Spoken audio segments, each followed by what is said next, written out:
Justru malah mulut Aji ini dibungkam dengan perempuan itu. Kembali disumpal yang menjadikan Aji nggak bisa apa-apa. Dan leher Aji pun dicekik. Assalamualaikum warahmatullahi wabarakatuh. Kembali lagi bersama saya Rian Agus Widodo tentunya di channel Yoska Official. Apa kabar semuanya? Mudah-mudahan kalian dalam keadaan sehat walafiat. Itulah doa saya setiap hari. Pastikan ini sudah absen semuanya ya. Yang kemarin sudah pada nanya di Instagram. Jadi kalau mau pesen hoodie atau kaos ini bisa langsung ke nomor WhatsApp saya. 085870433336. Tiganya 4 kali. Saya ulang 085870433336. Tiganya 4 kali. Seperti biasa dikasih nama dan nama kota. Di episode ini sambungan dari cerita yang sebelumnya ada di Yoskai. Makanya part 1 ini ada di Yoskai. Buat teman-teman yang belum nonton, alangkah baiknya nonton dulu part 1 ini seperti apa. Kok tiba-tiba ada nama Suwarni. Nah disinilah penjelasan siapa Suwarni. Kenapa dia begitu misteri. Tak perlu lama-lama lagi, kita langsung saja menuju ke ceritanya. Suwarni ini tinggal bersama ibu dan bapaknya. Suwarni ini tinggal di desa seberang jika dari rumah neneknya si Aji. Bapak ibunya Suwarni, ini mereka berdua ini dukun. Pada saat Suwarni ini kurang lebih usianya 6 tahun, Suwarni sering sekali jika tengah malam kaget ketika mendengar sesuatu hal. Benda yang jatuh kerasnya minta ampun di depan rumahnya. Buak! Dan setiap bangun, ini bapak ibunya nggak ada. Ibu, bapak, awalnya Suwarni bingung. Hingga pada akhirnya, Suwarni memberanikan diri bangun. Ternyata ibu bapaknya ada di belakang rumah. Mereka seperti menyatukan kekuatan. Ini sedang ritual. Ibu sama bapak, lagi apa sih bu? Awalnya ini Suwarni bingung. Jawaban dari ibunya ini hanya mengatakan membantu orang.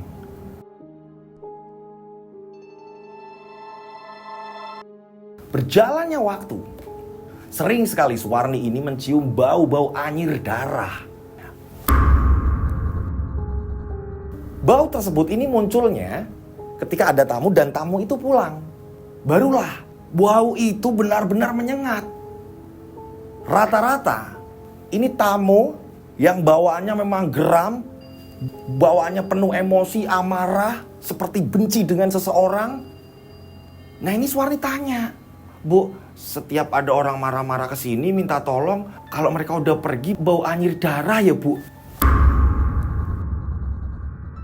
Udah, orang itu cuma kamu yang mencium kok.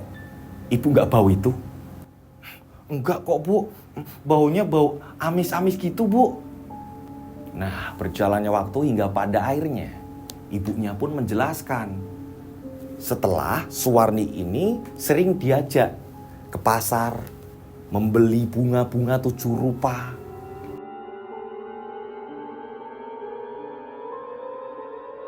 Ini penampakan-penampakan yang tiba-tiba muncul dan rata-rata penampakan-penampakan itu ini wujudnya benar-benar seram. Suwarni sering teriak-teriak sendiri. Nanti ibunya nyamperin, ada apa nak? Kok kamu teriak-teriak? Tadi ada orang badannya besar bu. Terus, udah kamu keluar dulu. Nah, ibunya seolah melihat makhluk tersebut yang masih ada di situ. Suwarni ini mengintip ibunya di kamar. Ibunya mengambil air yang di situ memang udah terisi bunga-bunga bla bla bla. Ibunya ngomong, sing duwe hajat durung ngeterno tumbal.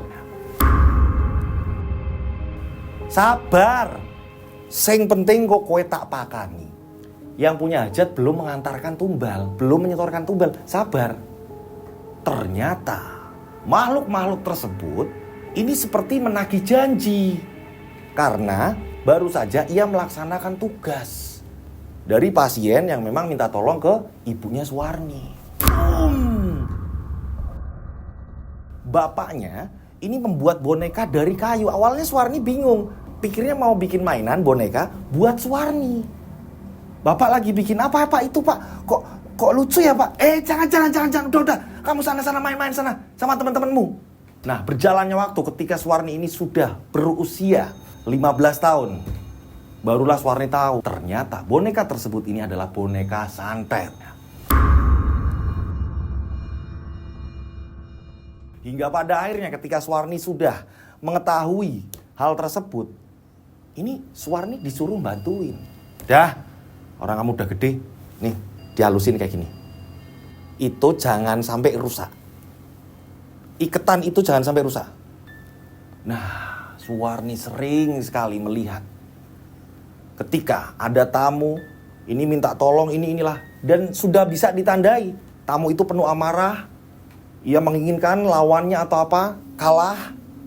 Ternyata medianya ini boneka tersebut. Boneka itu ditusuk-tusuk menggunakan jarum. Jarumnya ini panjang.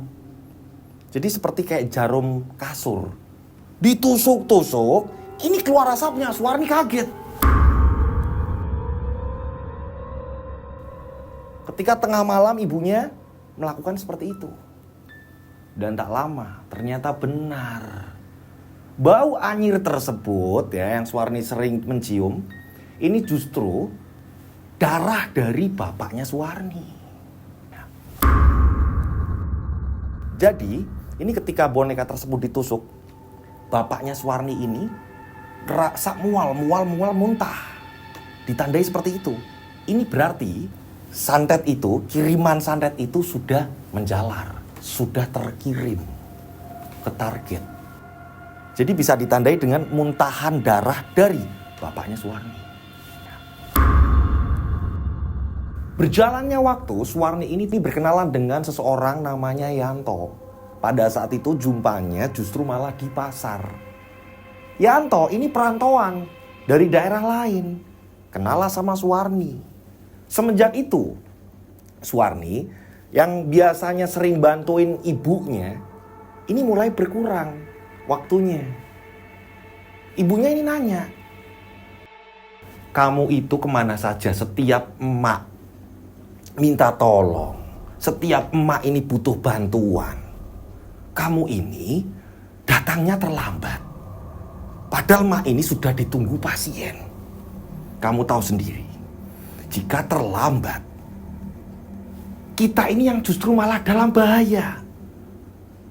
Banyak iblis yang datang ke sini nagih tumbal, nagih apa. Kalau emak ini terlambat, meracik sesajen, kita ini yang celaka. Iya mak. Nah tetangganya ini sudah paham betul alur kehidupan mereka seperti apa. Akan tetapi ibunya Suwarni, emaknya Suwarni, ini selalu menolong warga ketika warga ini ada kesusahan. Itu kenapa? Warga sekitar ini seperti membiarkan. Dan ini emaknya Suwarni dipercaya menjaga agar kampung tersebut ini sejahtera. Ini ketika panen atau apa segala macam, tidak ada yang mengganggu. Warga sekitar ini sangat mempercayai jika emaknya Suwarni ini sakti. Perilaku Suwarni yang seperti ini hampir sering yang menjadikan emaknya, bapaknya ini langsung mendudukan Suwarni. Emak dan bapak sudah tahu apa yang kamu lakukan. Kamu sering pulang terlambat ketika emak suruh. Ketika bapakmu nyuruh, kamu juga sama seperti itu. Kamu pacaran kan sama orang pendatang namanya Yanto. Benar?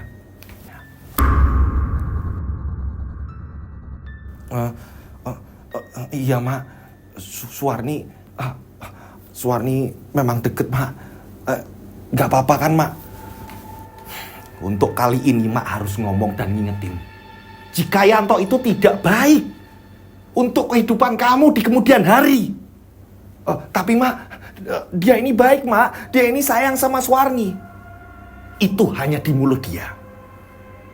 Kamu nanti ketika ini diteruskan, hidupmu akan sengsara. Ayahnya Suwarni juga mengatakan, iya nak, apa yang makmu lihat benar adanya. Di kemudian hari kamu akan sengsara. Dia bukan orang baik. tinggalkan dia, nak. Pada saat itu, Suwarni gak mau tahu. Dia udah terlanjur cinta. Makanya dia colong-colongan. Dan setiap ketahuan, Suwarni kena marah terus menerus. Ini yang membuat Suwarni kesal terhadap ibu bapaknya, terhadap emak bapaknya. Nah, Suwarni ini tahu, jika ini kalau aku terus-terusan di rumah, ini bakalan gak boleh. Dan Mas Yanto, ini bakalan nanti diapa-apain sama emak. Jadi aku harus kabur dari rumah ini. Hingga pada suatu ketika, saat itu Suwarni dinyatakan hilang. Suwarni kabur dari rumah demi si Yanto. Boom! Maknya ini mencari di mana keberadaan Suwarni. Tidak ada yang tahu. Hingga pada akhirnya ketika ketemu sama salah satu temennya Yanto, ini mengatakan, "Ma, dia ini ikut sama Yanto. Di luar kota hidupnya. Udah, Ma, tinggal doain aja kok. Jangan diapa-apakan atau apa, itu anakmu loh." Iya, tapi aku ngerti. Nanti kehidupan di kemudian hari dia ini malah justru celaka kalau diteruskan sama si Yanto. Orang-orang banyak yang tahu akhirnya. Karena apa? Emaknya Suwarni ini ketika membaca seseorang, dia ini kemudian hari bagaimana, kedepannya bagaimana, ini selalu tepat. Yang menjadikan orang-orang ini ngeri sendiri ketika emaknya Suwarni ini menebak masa depan mereka. Nah, ini yang ditebak masa depan anaknya sendiri bakalan celaka. Jadi orang-orang pada ngerti. Wah, berarti nanti Suwarni bakalan seperti ini, seperti ini. Bener nggak ya nanti?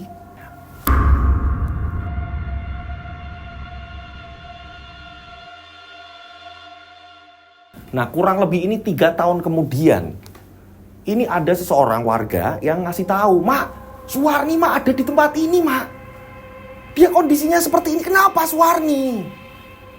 Akhirnya Suwarni ini disusul sama emaknya. Dan memang Suwarni ada keniatan mau pulang. Dan pada saat ketemu sama emaknya, Suwarni langsung bersujud minta maaf. Maafin Suwarni, maafin Suwarni. Ya ampun, nak, kenapa kamu jadi seperti ini? Ternyata Suwarni ini dalam kondisi hamil. Suwarni pulang, diajak sama emaknya. Nah, pada saat Suwarni pulang, Suwarni kaget. Di mana bapak, mak? Bapakmu sudah tiada, nak. Bapak sudah nggak ada, mak. Iya. Nah, ini yang menjadikan warga berasumsi kan, oh bener berarti maknya pernah bilang jika di kemudian hari kamu terus memaksakan seperti ini dampaknya ternyata nggak cuma dengan Suwarninya saja, melainkan keluarganya terkena dampak. Ini bapaknya Suwarni juga meninggal.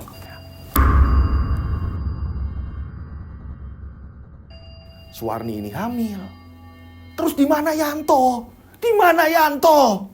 Saat itu ini beberapa warga ada yang datang ke rumah Suwarni, mendengarkan keterangan dari Suwarni ini. Sebenarnya apa yang menjadikan Suwarni bisa pulang dalam kondisi hamil? Ini bagaimana ceritanya? Kita flashback, kita tarik mundur ceritanya.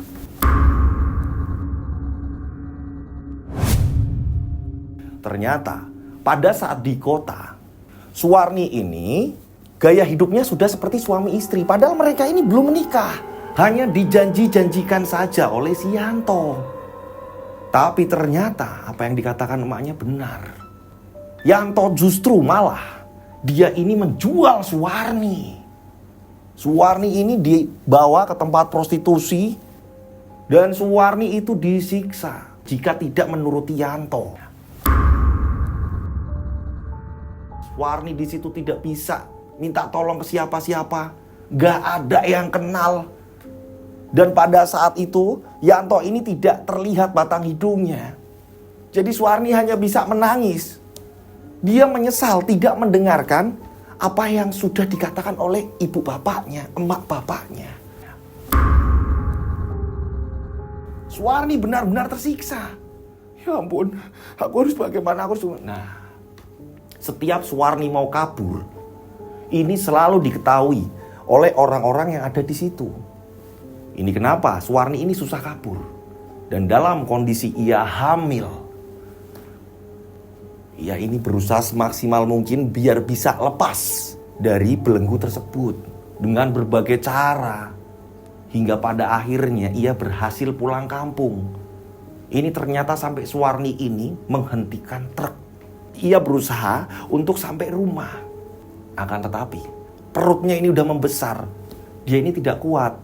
Mampirlah ke rumah sahabatnya yang ia kenal. Kita sebut saja namanya Asih. Nah, inilah Suwarni di tempatnya si Asih. Nah, ketika Suwarni ini sudah ngerasa membaik, terus Asih juga ngomong, apapun yang terjadi kamu harus minta maaf jika ketemu emak. Makanya saat ketemu emaknya, Suwarni pun minta maaf atas perbuatannya yang tidak mendengarkan arahan dari orang tua. Nah, flashback pun selesai. Nah, Suwarni ini cerita, tapi dia punya dendam. Nah, hingga pada akhirnya berjalannya waktu, Suwarni ini lahiran. Dan bayinya ini seorang laki-laki.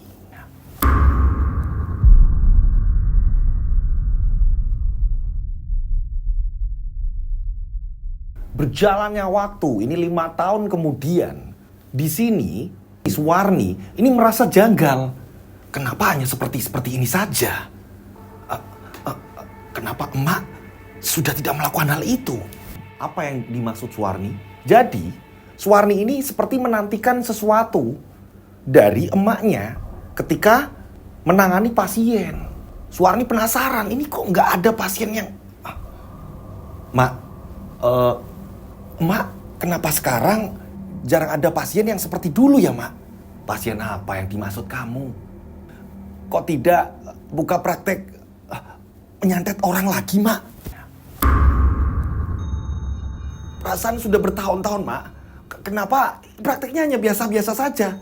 Ceritanya panjang. Yang jelas emak tidak ingin lagi ke arah ilmu itu lagi. Mak, tapi sudah, tak usah kau pertanyakan. Tidak usah mempertanyakan hal itu. Yang jelas kami menyesal. Bapakmu meninggal juga gara-gara itu. Sudah cukup. Mak tidak ingin membahas hal ini. Sedangkan di sisi lain Suwarni ini ternyata dia ini ingin menuntaskan ilmu santet yang dulu ia ketahui. Nah, tujuannya tak lain dan tak bukan ini ingin balas dendam terhadap si Yanto.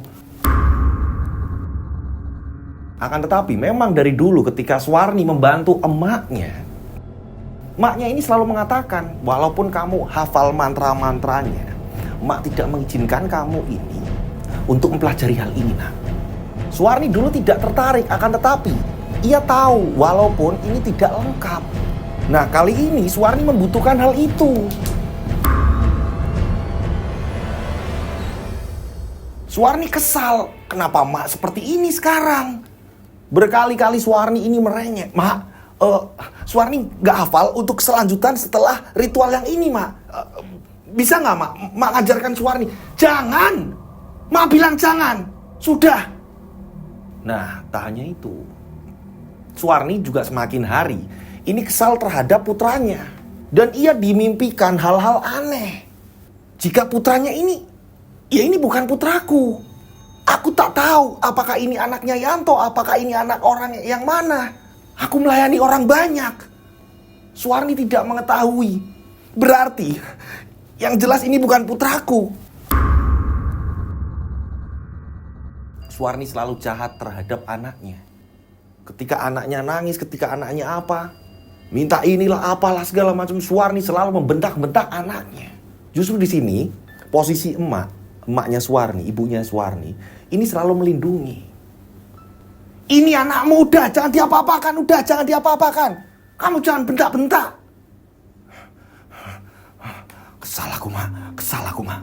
Kamu itu loh, semakin hari ambisimu, emosimu itu sudah tidak bisa dikendalikan. Apa sebenarnya yang kamu inginkan? Mak kan sudah pernah mengatakan padamu, jika di kemudian hari ketika kamu terus-terusan sama Yanto, ini akan menyesatkan kamu sendiri. Ini yang terjadi. Berjalannya waktu semenjak itu, putranya Suwarni ini selalu ketakutan. Hingga ia tidur pun bersama neneknya ketimbang sama Suwarni. Setiap malam Suwarni ini terbangun dan dia keluar dari rumah. Alat-alat ritual emaknya ia bawa di belakang rumah. Ia seperti mengingat-ingat waktu masih ia kecil. Dulu ritualnya seperti apa ya? Seperti apa? Nah, pada saat seperti itu, Suwarni berkali-kali ingin masuk ke kamar emaknya. Aku harus ngambil anak itu. Karena jelas di mimpiku sangat jelas. Pada saat itu, Suwarni masuk ke kamar emaknya. Tiba-tiba pada saat Suwarni mencoba membuka pintu kamar emaknya, Suwarni langsung menggendong anaknya. Bu, ini yang menjadikan emaknya Suwarni ini menanyakan, kamu mau apa? Kamu mau apa? Nah, disinilah terjadi perdebatan. Kamu mau apa? Bau kemenyan. Kamu apa? Kamu apa? Kamu mau apa? Ulah emaknya ini keluar. Pada saat itu emak tahu. Nah, ini Suwarni mau melakukan hal apa ini? Kamu jangan gila. Kamu mau melakukan apa? Santet. Mak, Suwarni tahu, Mak. Suwarni ingat jelas. Dulu emak, kenapa emak bisa menyantet orang? Ini karena emak pernah menumbalkan seorang bocah untuk kesaktian emak dan bapak. Iya kan, Mak? Iya, tapi Mak ini menyesal. Mak ini sudah tidak ingin melakukan hal-hal seperti itu lagi. Dan jangan apa-apakan putramu itu. Dia tidak bersalah. Nah, nangis ini bocah. Ada beberapa tetangga yang terbangun. Dan mereka ini tidak berani mendekat. Hanya melihat dari jauh.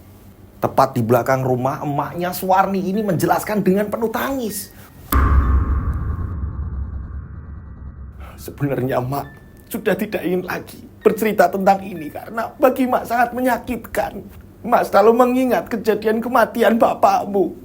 Kamu pengen tahu kenapa sekarang ini, sudah berapa tahun ini, Mak ini berhenti jadi dukun santet.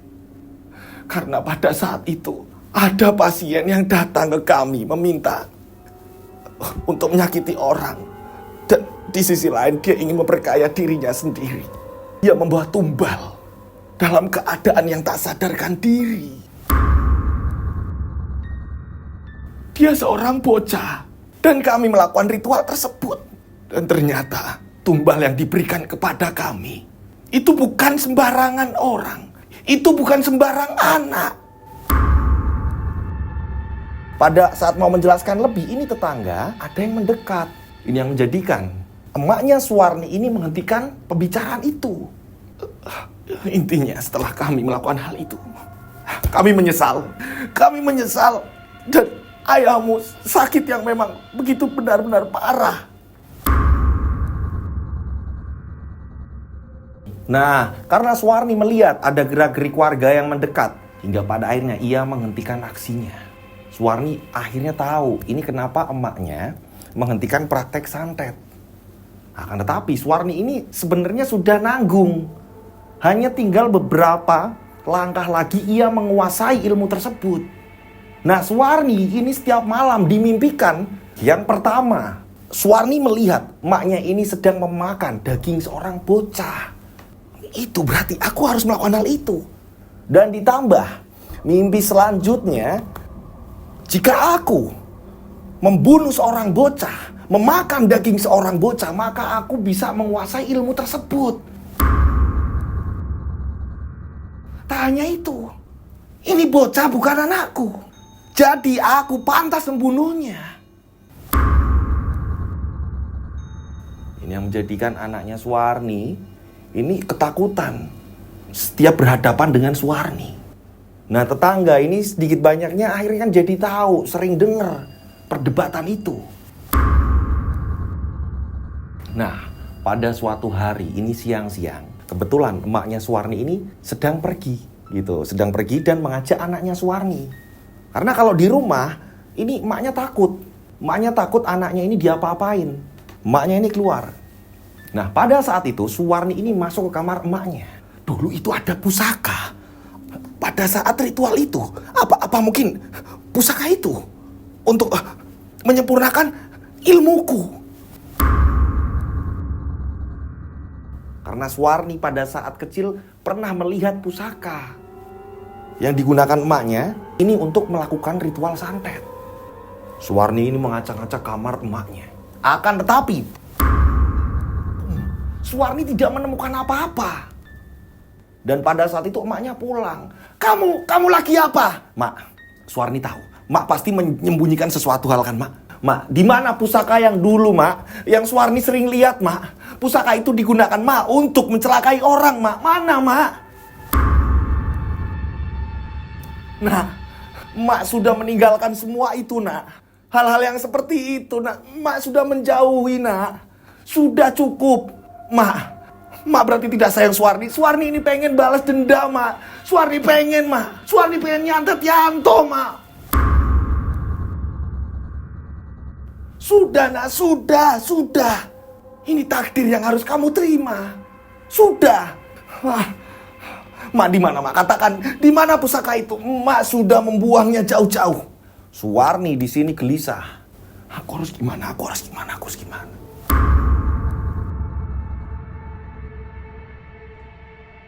Berjalannya waktu.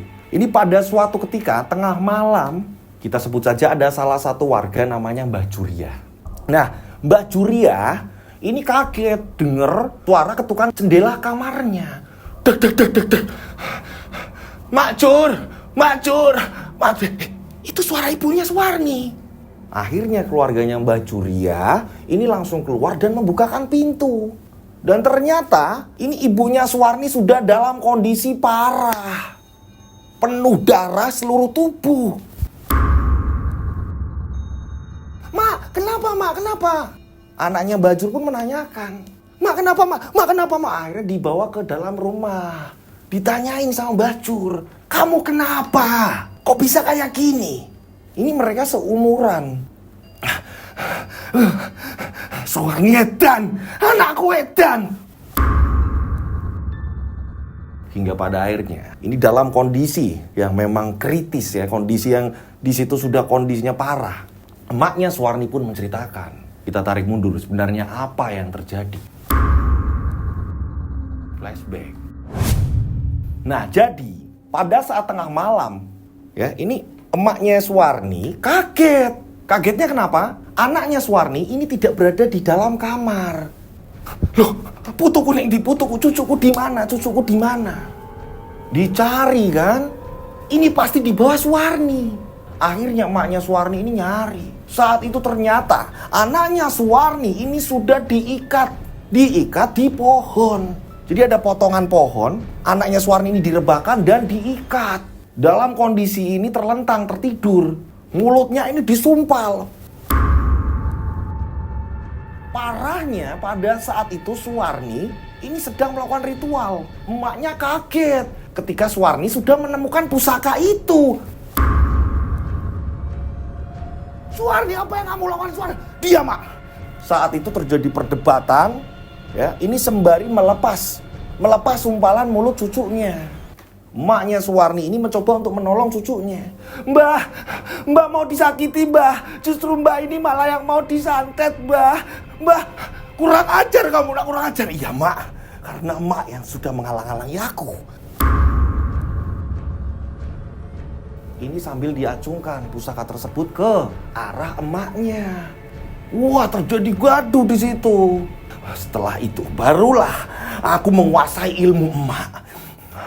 Kamu itu tahu apa? Jangan lakukan hal ini, nak. Jangan lakukan hal ini. Nah, saat itu ya ini terjadi dorong-dorongan.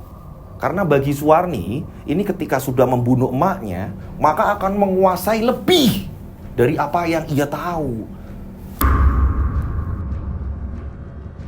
Dengan ritual ini pertama memakan daging anaknya secara mentah-mentah. Baginya barulah ia akan bisa menguasai ilmu santet dan ilmu-ilmu yang lainnya. Ternyata anaknya mengetahui berapa kali menyebut nama emaknya Suwarni. Jika emaknya Suwarni ini justru malah ditargetkan sendiri menjadi tumbal untuk ilmu kesaktian Suwarni. Gila.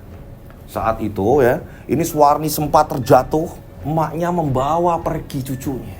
Saat membawa pergi, ini justru malah dekatnya dengan sungai. Karena emaknya tak mampu lagi, anaknya Suwarni ini ditaruh di sebuah perahu kecil, ada perahu. Entah itu milik siapa. Jadi perahu itu kosong. Tapi emaknya mengerti jika perahu tersebut ini bisa menyelamatkan cucunya. Ia menaruh cucunya ini di perahu, berharap ada yang menolong. Udah, nah, kamu akan selamat, kamu akan selamat, kamu akan selamat. Ikatan perahu tersebut ini dilepas, berharap perahu itu berjalan. Karena emaknya ini udah terluka parah. Suwarni terus mengejar. Nah, disitulah emaknya Suwarni berusaha semaksimal mungkin, ya, ini untuk bangkit menyelamatkan dirinya. Ini mau minta bantuan. Anakku sudah keterlaluan. Dan aku gak kuat untuk menggendong cucuku. Tolong selamatkan cucuku. Disitulah yang terdekat adalah rumahnya Mak Juria. Ketok-ketoklah rumah Mbak Juria. Dak. Diceritakan semua. Tak lama setelah itu justru malah emaknya Suwarni menghembuskan nafas terakhirnya. Lah perahunya siapa? Dicari kan. Pada saat itu ternyata sudah tidak ada perahu di situ. Entah talinya ini memang sudah terlepas, entah ini pemiliknya sudah menyelamatkan anak dari Suwarni yang akan dimangsa Suwarni sendiri. Ini tidak ditemukan. Semenjak itu Suwarni ini akhirnya dipasung warga. Suwarni dianggap gila. Suwarni dianggap edan. Setiap ada orang pendatang dan di situ ada anak kecil, Suwarni selalu menganggap jika dia adalah putraku. Putraku yang harus aku santap sebagai penyempurna ilmuku. Terjadi seperti itu terus menerus. Warga pun akhirnya mengasingkan Suwarni. Nah, keris itu ternyata Suwarni ini menemukan ini di makam bapaknya. Jadi memang sudah dibuang sama emaknya. Dan Suwarni bermimpi ini pasti ada di tempat bapaknya. Karena warga melihat ada makam yang memang dibongkar. Dan itu adalah makam dari bapak Suwarni sendiri. Dimakamkan jadi satu. Itu. Ini yang menjadikan ketika Aji dan keluarganya datang ke kampung itu, ini Aji menjadi sasaran. Lalu siapa Udin? Ini kenapa kok ada Udin dan Udin yang berhasil menyelamatkan Aji? Wah, siapa lagi itu Mas Udin? Buat teman-teman yang penasaran ya, buat teman-teman yang di rumah penasaran, Mas ini ceritanya gimana sih? Nah, untuk Udin dan Aji, ini tokoh ada dua ya. Ini ada di part 1. Part 1-nya ini ada di channel Yoska Official. Yang mana sih Mas? Ini dia thumbnailnya. Monggo silakan. Kalian bisa nonton di part 1-nya dulu. Jadi part 1-nya ada di Yoska Official. Ini part 2-nya. Singkat cerita, akhirnya Aji pun kembali pulang ke kota. Nah, pada saat di kota, ternyata Aji ini masih bermimpi bertemu dengan Udin. Di tempat yang sama mereka ini main bola. Ada kebun di situ dan ada pohon besar. Selalu di tempat yang sama. Dan mimpi ini terus berulang. Berjalannya waktu, Aji pun ini sampai sudah lulus SMA. Ini tumben-tumbennya Udin pun muncul lagi di mimpinya. Kali ini Udin ini seperti terlihat sedih. Suasananya ini masih sama. Ada di bawah pohon di perkebunan itu, tempat mereka ini pertama kali berjumpa. Akan tetapi, di sini Udin nampak sedih. Aji bingung. Kenapa ya? Udin kenapa ya? Akhirnya, Aji ini menceritakan kepada bapak ibunya. Dan bapak ibunya hanya mengatakan, kalau toh memang itu ada, doakan saja nak. Setiap kamu sholat, doakan si Udin itu. Iya bu, karena jelas-jelas pada saat Aji masih kecil, ya Udin lah yang menyelamatkan Aji bu. Gak mungkin Aji bisa selamat tanpa Mas Udin bu. Kali ini setelah didoakan, setiap Aji sholat justru malah mimpi itu terus muncul. Tak hanya itu, pada saat Aji melamun, pada saat Aji ini sedang aktivitas, terbesit bayangan Udin ini sedih di bawah pohon itu. Seperti ia ini meminta tolong. Entah kenapa, apa yang terjadi. Dan ini terus menerus. Muncul terus-menerus, setiap tidur, setiap apa, terus-menerus. Seperti meminta sesuatu. Singkat cerita, berjalannya waktu, tibalah liburan ke kampung lagi. Aji ini cerita sama omnya yang ada di kampung. Kita sebut saja omnya Aji ini namanya Om Rozak. Om, saya ngimpi kayak gini om. Yang dulu nolong saya, si Udin itu di kebun itu seperti minta pertolongan, nangis lah, inilah. Saya pengen lihat ke tempat itu om. Diantarlah sama Om Rozak. Nih tempat kamu itu dulu main, kamu hilang ya di sini. Kok ada bangunan om? Ternyata tempat tersebut ini sudah dibangun. Ada sebuah bangunan, akan tetapi bangunan tersebut ini kayak perumahan yang mangkrak. Jadi ini kan sudah perkembangannya zaman ya. Kampung tersebut ini bisa dikatakan sudah berada di kemajuan gitu loh. Nah, tapi di kebun itu di mana Aji bertemu dengan Udin, ini ada bangunan yang mangkrak. Om Rozak menjelaskan, ini berkali-kali loh mau dibangun apa kayak nggak jadi. Om, tapi pohon itu om, pohon yang besar itu, ya udah ditebang. Berarti adanya di mana om? Ya itu di sana. Iya ya om, udah ditebang. Dan sepersekian detik tiba-tiba Aji dikagetkan. Ini ada bayangannya si Udin. Tepat di tebangan pohon itu. Hah? Mas Udin! Mas Udin yang mana? Gak ada apa-apa kok. Om, tadi aku lihat om. Tadi aku lihat om, sekelebatan ada Mas Udin. Hingga pada akhirnya Om Rozak ini mengajak ke salah satu Pak Kiai yang ada di kampung itu. Kita sebut saja namanya Pak Kiai Abdul. Aji menceritakan. Dan pada saat itu Pak Kiai Abdul pun datanglah ke tempat tersebut. Di mana bangunan tersebut ini mangkrak, tidak dilanjutkan. Pak Kiai Abdul ini sempat berdoa dan tak lama kemudian Pak Kiai Abdul membenarkan apa kata si Aji. Benar apa kata Aji. Alangkah baiknya laporan ke warga dulu, ke Pak Lurah, agar kita ini ya tidak sembrono di sini, agar semuanya ini terjawab. Akhirnya lapor ke Pak Lurah, warga setempat segala macam, dan digabungkan cerita-cerita dulu, konon katanya seperti inilah, seperti itulah, apalah, penampakan inilah, apalah. Akhirnya sepakat untuk menggali di dekat-dekat tebangan pohon yang besar itu. Digalilah tempat itu. Izin juga nih sama pemilik dari lahan tersebut yang udah dibeli ini. Digali dan ternyata ditemukan ada jenazah yang masih utuh, terbungkus mengenakan karung. Pak Kiai Abdul ini langsung membaca doa. Saat itu warga pada panik.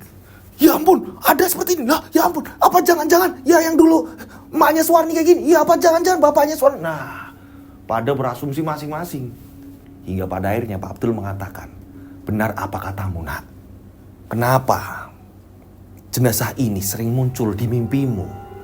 Dia ini minta tolong bantuan. Jadi kita harus memakamkannya secara layak. Akhirnya dimakamkan secara layak. Setelah itu warga ini berdoa bersama. Nah, setelah itu barulah Aji merasa lega. Pak Kiai Abdul menceritakan bahwa anak itu bukan sembarangan. Dia ini ada keturunan orang yang memang benar-benar bisa dikatakan pada zaman itu orang sakti. Dan dia dijadikan korban. Sebatas itu yang saya tahu. Dan ada warga yang sempat mengatakan juga, dulu emakku cerita kayak gini. Terus setelah itu mereka ngobrolnya berhenti saat debat sama Suwarni. Nah ini dikumpul-kumpulkan nih berita tersebut. Oh iya, jangan-jangan seperti ini. Mungkin Udin adalah ini korban yang salah tumbal, yang tumbalkan oleh pasien dari emaknya Suwarni. Mungkin. Ternyata Udin ini punya sejarah di mana leluhurnya ini orang yang sakti. Nah, setelah itu Aji pun memutuskan untuk kembali ke kota. Pada saat kembali ke kota, Aji malamnya ini bermimpi. Udin ini datang dengan mengucapkan terima kasih. Inilah aku sudah di tempat yang lebih layak. Hingga pada akhirnya Aji tahu. Pada saat Aji kecil ini, di mana Aji ini dalam kondisi yang mengerikan, ini diselamatkan oleh seseorang yang bernama Udin. Usianya memang di atas si Aji. Mungkin wujud Korin yang menyelamatkan Aji. Setiap Aji tidur ini sudah tidak lagi dimimpikan mengenai Udin. Dan cerita pun selesai. Saya mengucapkan banyak terima kasih buat pengirim ceritanya, Mas Aji. Ini namanya tidak disamarkan. Ini sampai ada 2 part 1-nya ini ada di Yoska Official, part 2-nya ini ada di Rian Agus Widodo. Karena dipisah ya. Ini dua-duanya sama-sama misteri, cuma yang misterinya banget ini ada di Rian Agus Widodo. Nah, buat teman-teman, ini yang mau order t-shirt atau hoodie, ini segera ya.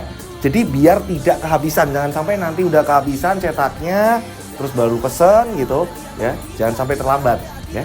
Ini spesial edisi tahun baru 2026. Saya berdoa mudah-mudahan penikmat channel Rian Agus Widodo ini banyak rezeki melimpah. Amin. Selalu dilindungi Allah Subhanahu wa taala. Amin. Dijauhkan dari mara bahaya. Panjang umur, sehat selalu. Amin ya rabbal alamin. Ya, akhir kata, saya Rian Agus Widodo dan yang bertugas hari ini ada Mas Brian mengucapkan wassalamualaikum warahmatullahi wabarakatuh. Mereka ada di antara kita.